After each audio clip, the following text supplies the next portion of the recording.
نیت کرتے ہیں انشاءاللہ روزانہ کم از کم 313 بار درود پاک اور 200 بار کلمہ پاک پڑھیں گے انشاءاللہ۔ اچھا کلمہ پاک میں ایک ہدف بتاتا ہوں آپ کو، اچھا وہ کوشش کریں، 1 مہینے کا ٹارگٹ دے رہا ہوں آپ کو۔ پہلے میں آپ کو اس کی فضیلت سنا دیتا ہوں۔ حدیث میں آتا ہے کہ جو 70,000 مرتبہ کلمہ طیبہ پڑھ لے اس کی مغفرت کر دی جاتی ہے، روایتوں میں آتا ہے، ٹھیک ہے۔ 70,000 پڑھنا ہے، اب یہ ضروری نہیں کہ ایک ہی محفل میں پڑھ لیں، آپ 1 مہینے کا ٹارگٹ رکھ لیں کہ یار اس مہینے 70,000 پورے کر لوں گا۔ اب اس پہ فرمائے لا الہ الا اللہ، لا الہ الا اللہ پڑھتا رہے، ہر 100 کے بعد ایک بار محمد الرسول اللہ صلی اللہ تعالی علیہ وسلم پڑھ لے۔ اب اس کے بارے میں سبحان اللہ ایک بڑی خوبصورت روایت بھی ہے کتابوں میں۔ حضرت محی الدین ابن عربی ایک جگہ دعوت پہ تشریف لے گئے تو ایک لڑکا جو ہے اس کے بارے میں مشہور تھا کہ یہ صاحب کشف ہے، اس کو بہت ساری باتیں کشف سے معلوم ہو جاتی ہیں، آپ نے سنا تھا۔ تو وہ بچہ جو ہے وہ آپ کے پاس کھانا کھا رہا تھا، اچانک رونے لگا۔ تو آپ نے کہا کیوں رو رہے ہو؟ کہ میں نے اپنی ماں کو جہنم میں دیکھا ہے، اس کی ماں کا انتقال ہوا تھا۔ شیخ ابن عربی نے تھوڑے عرصے پہلے 70,000 بار کلمہ پاک پڑھا ہوا تھا، آپ نے دل میں وہ کلمہ پاک اس کی مرحومہ والدہ کو ایصال ثواب کر دیا کہ میں اس کو ایصال کرتا ہوں۔ وہ لڑکا مسکرانے لگا، آپ نے اس کو بتایا نہیں؟ کہتا کیوں مسکرا رہے ہو؟ کہ میں نے ماں کو جنت دیکھا۔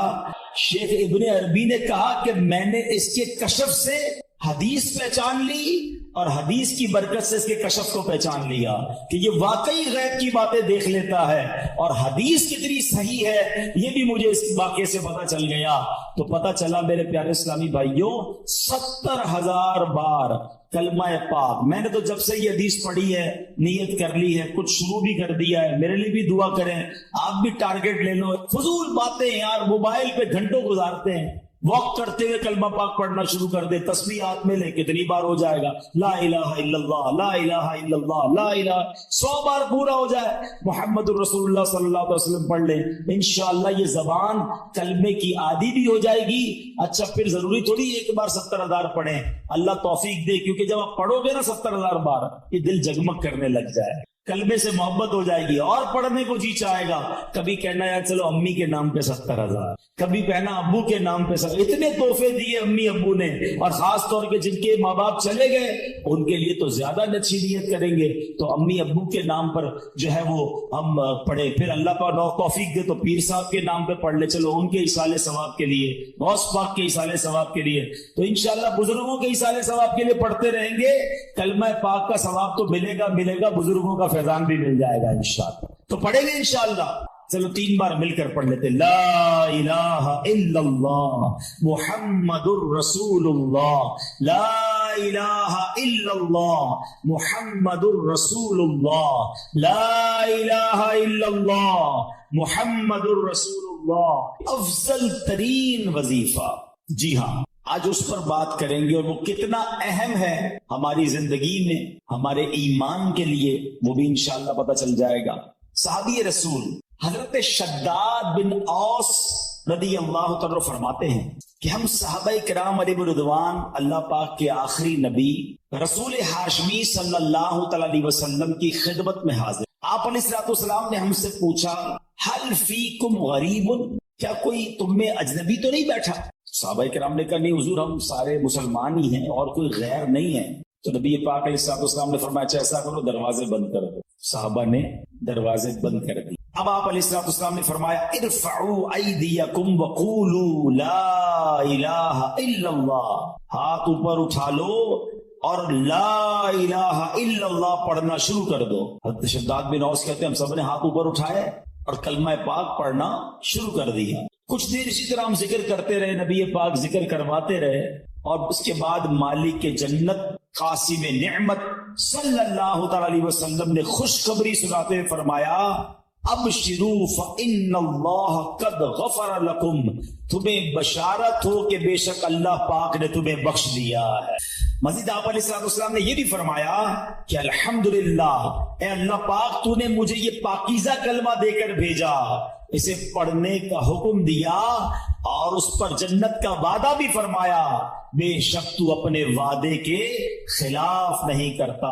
یہ مبارک کلمہ سچے دل سے پڑھنے کی برکت سے غیر مسلم کے سب گناہ دھل جاتے ہیں اور وہ جنت کا حقدار بن جاتا ہے۔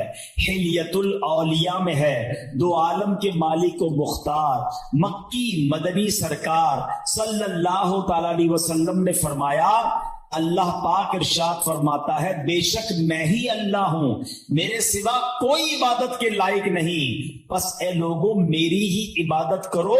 تم میں سے جو کوئی میری بارگاہ میں سچے دل سے لا الہ الا اللہ کی گواہی کے ساتھ آئے گا وہ میری پناہ میں داخل ہوگا، اور جو میری پناہ میں داخل ہوا وہ میرے عذاب سے محفوظ ہو گیا۔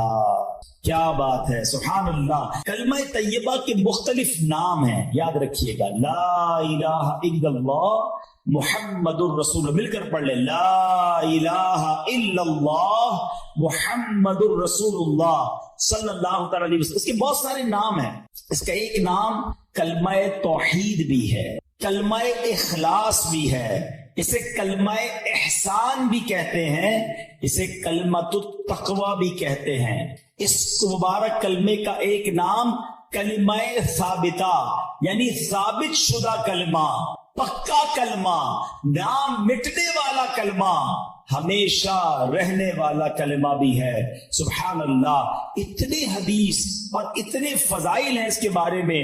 صحابی رسول حضرت ابو ہریرہ رضی اللہ تعالیٰ عنہ فرماتے ہیں، میں نے اللہ پاک کے آخری نبی رسول ہاشمی صلی اللہ تعالیٰ علیہ وسلم کی خدمت میں عرض کی، یہ بخاری شریف کی حدیث ہے کہ یا رسول اللہ صلی اللہ تعالیٰ علیہ وسلم، قیامت کے دن آپ کی شفاعت سے حصہ پانے والے خوش نصیب لوگ کون ہوں گے؟ فرمایا، اے ابو ہریرہ، میرا گمان یہی تھا کہ تم سے پہلے مجھ سے کوئی یہ بات نہیں پوچھے گا۔ نبی پاک کو یہ بھی پتا تھا سوال کون پوچھے گا مجھ سے۔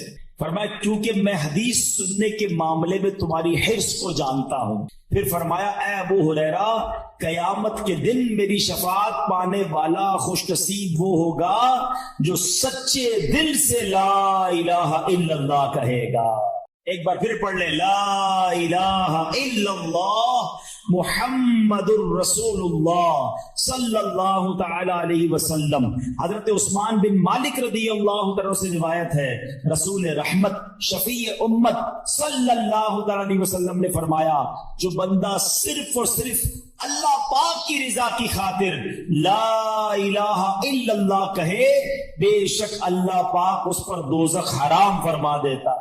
ایک بار پھر پڑھ لیں، لا الہ الا اللہ محمد الرسول اللہ صلی اللہ تعالی علیہ وسلم۔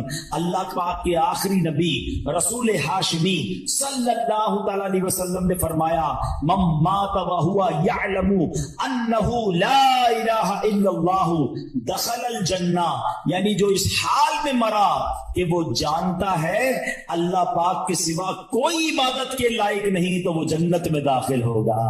ایک حدیث پاک میں ہے، پیارے آقا مکی مدنی مصطفیٰ صلی اللہ علیہ وسلم نے فرمایا، ثمن الجنتی لا الہ الا اللہ۔ بڑی پیاری حدیث ہے، اتنی مختصر ہے مگر کیا پیاری بات فرما دی۔